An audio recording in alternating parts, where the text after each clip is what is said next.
Wall Street Journal, July 14th, 2021.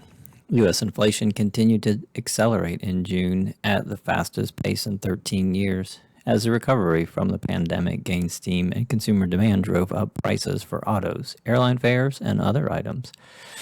Goldman J.P. Morgan reported big second quarter profit gains fueled by fees from advising companies on mergers and underwriting IPOs and other stock sales.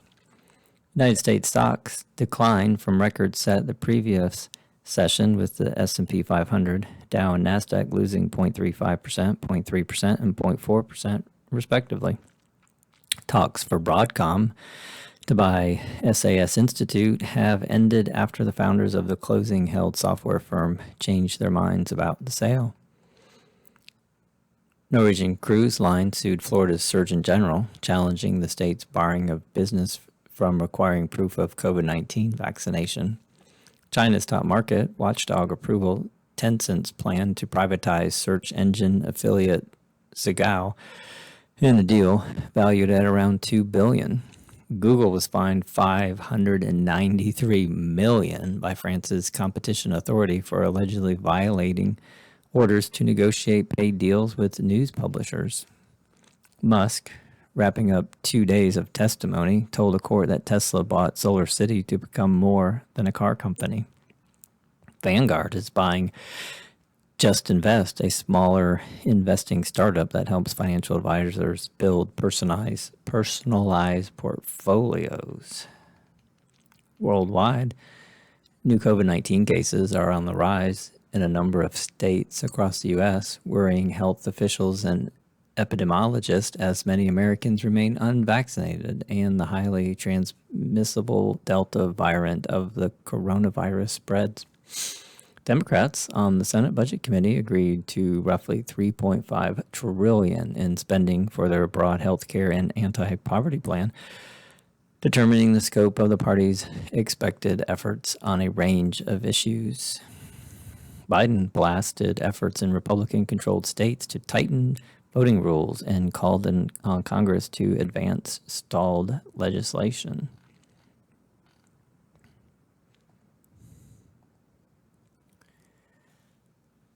A15, How Adherents See Critical Race Theory by William A. Galston. At its recent annual meeting, the National Education Association adopted an agenda item stating it is reasonable and appropriate for curriculum to be informed by academic frameworks for understanding the interpreting the impact of the past on current society, including critical race theory. Becky Pringle, the teachers union's president, declared that if this grand experiment in democracy is to succeed, then we must continuously do the work to challenge ourselves and others to dismantle the racist, interconnected systems and the economic injustices that have perpetrated systemic inequalities.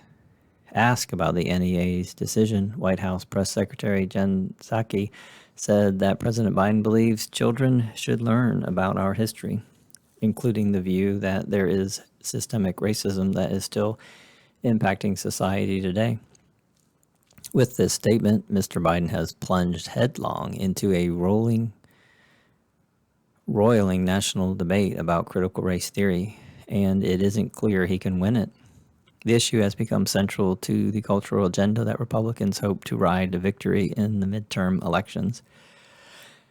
The share of Americans who believe its impact on our society will be negative is twice as large as those with a positive assessment. Only 16% strongly support teaching critical race theory in public schools, compared to 29% who strongly oppose it.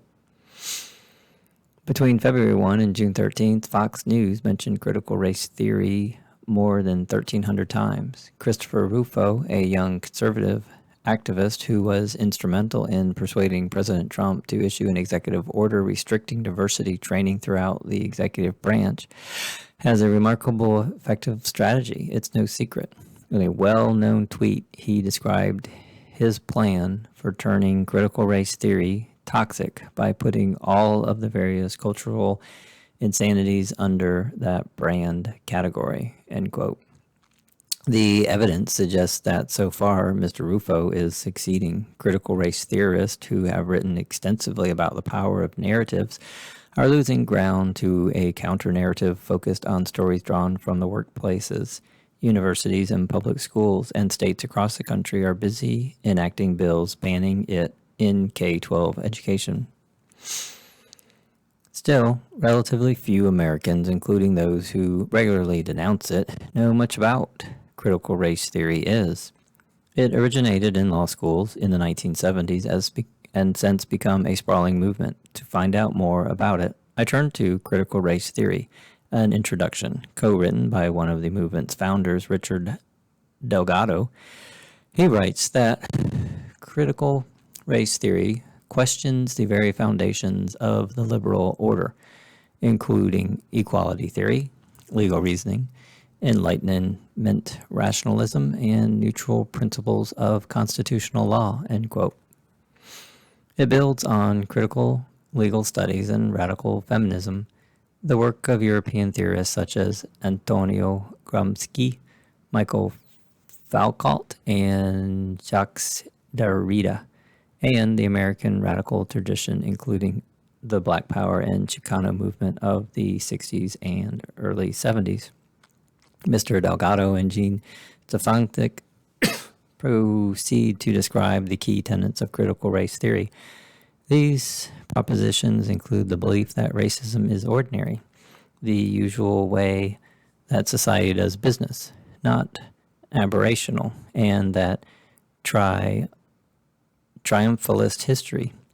The confidence that the legislation and court decisions of the 50s and 1960s set the U.S. on the course of irresistible racial progress, neglects social backlash and legal retreat.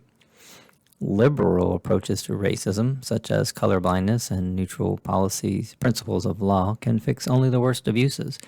But if racism is deeply embedded in thought processes and social structures, they say, then only aggressive color conscious efforts to change the status quo can make a difference. White privilege, the unspoken, unseen advantage that whites enjoy, is a key aspect of these social structures. Changing laws without undoing the racial subordination inherent in the white privilege will not get us very far. Incrementalism as a bankrupt strategy, everything must change at once. The logical conclusion is that to overcome racism, we need a cultural revolution. The case against affirmative action, we are told, rests on an implicit assumption of innocence on the part of the white person. This policy displaces the guilty parties are the beneficiaries of affirmative action who take what does not rightfully belong to them. But if racism is pervasive, systematic, and deeply ingrained, as critical race theorists insist, then no white member of society seems quite so innocent. Because all whites benefit from a system of unearned advantage, race-conscious remedies simply rectify that injustice.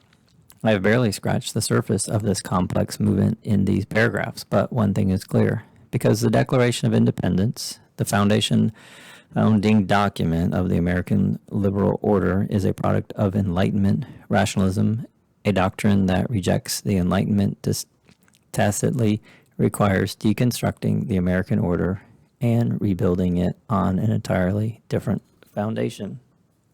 I'm still back to the same thing. If you're a teacher and you want to teach critical race theory, then do it. We have been doing it for years.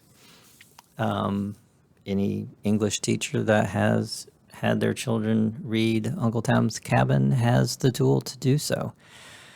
Problem is, we have to change where we are. We are going to teach critical race theory in still a massively segregated school system, which makes no sense. Why don't we fix the school system first instead of just putting words and requirements and policy to endlessly try to fix something from the wrong end?